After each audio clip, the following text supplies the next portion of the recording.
परमेश्वर के धन्य नाम की महिमा हो। प्रभात मनन के सत्र 2694 में आप सभी का बड़े प्रेम के साथ स्वागत करता हूं। आइए आज मनन के लिए हम पढ़ते हैं प्रकाशित वाक्य अध्याय 1 पद 5। और यीशु मसीह की ओर से जो विश्वास योग्य साक्षी और मरे हुओं में से जी उठने वालों में पहला उठा और पृथ्वी के राजाओं का हाकिम है, तुम्हें अनुग्रह और शांति मिलती रहे। प्रभु यीशु मसीह के बारे में दूसरी बात इस भाग में ये बताया है कि वह मरे हुओं में से जी उठने वालों में पहला उठा है। क्या संसार में मरने के बाद सबसे पहले यीशु मसीह ही जी उठा था?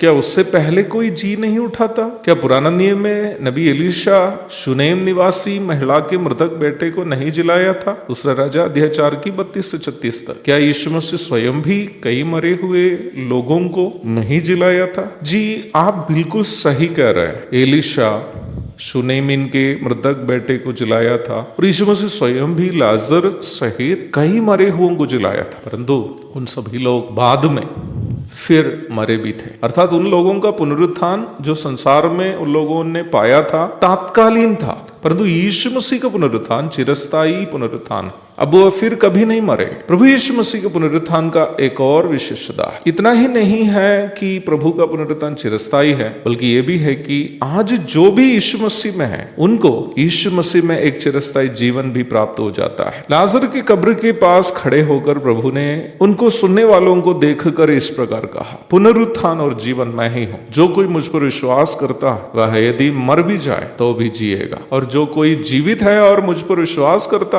वह अनंत काल तक न मरेगा। यूहन्ना अध्याय 11 की 25 एवं 26। प्रभु का कहने का अर्थ यह है कि जो भी व्यक्ति यीशु मसीह पर विश्वास करते हुए शारीरिक रूप में मर गया वह पुनः जी उठेगा और प्रभु के साथ अनंत काल जीवित रहेगा। परंतु प्रभु के मध्याकाशीय आगमन के समय उन पर विश्वास किए हुए जितने भी लोग जीवित रहेंगे वे सभी फिर कभी नहीं मरेंगे। बाइबल में पहला कुरिन्थी 15 का 20 से 23 तक के भाग में हमने विषय को प्रेरित पौलुस इस प्रकार समझाया है, परंतु सचमुच मसीह मुर्दों में से जी उठा है और जो सो गए हैं उनमें वह पहला फल हुआ।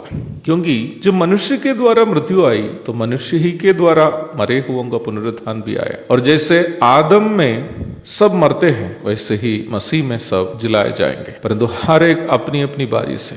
पहला फल मसीह, फिर मसीह के जाने पर उसके लोग, इसके बाद अंत होगा। बाइबल के अनुसार पुनरुत्थान के 3 चरण। सबसे पहले अनंतता के लिए प्रभु यीशु मसीह जी उठा। दूसरे चरण में यीशु मसीह के द्वितीय आगमन के 2 चरण में पहले मसीह में मरे हुए कलीसिया के सदस्य और दूसरे चरण में पुराना नियम के संत लोग जी उठेंगे ताकि वे मसीह के साथ युग युग तक रहे। तीसरा एवं अंतिम चरण में सभी पापी एवं अधर्मी जिसका उद्धार नहीं हुआ जी उठेंगे ताकि सफेद सिंहासन के सामने न्याय का सामना करने के बाद अनंतकालीन आग की झील की ओर त्याग दिए जाए। प्रकाशित वाक्य अध्याय 20 की 11 से 15 तक। मनुष्य के पुनरुत्थान के बारे में यह स्पष्ट जानकारी बाइबल के बाहर हमें कहीं नहीं मिलती है। इसलिए ही मुझे सुनने वालों में कोई हो जिसका उद्धार अभी तक नहीं हुआ, आज ही यीशु मसीह को अपना उद्धारकर्ता एवं प्रभु के रूप में ग्रहण करे और यीशु मसीह के साथ अपना अनंतकालीन जीवन को सुरक्षित करे। एक और शुभ दिन की धन्य कामनाओं के साथ आज को मनन में यह समाप्त करता हूँ। प्रभु आप सबको आशीष दे।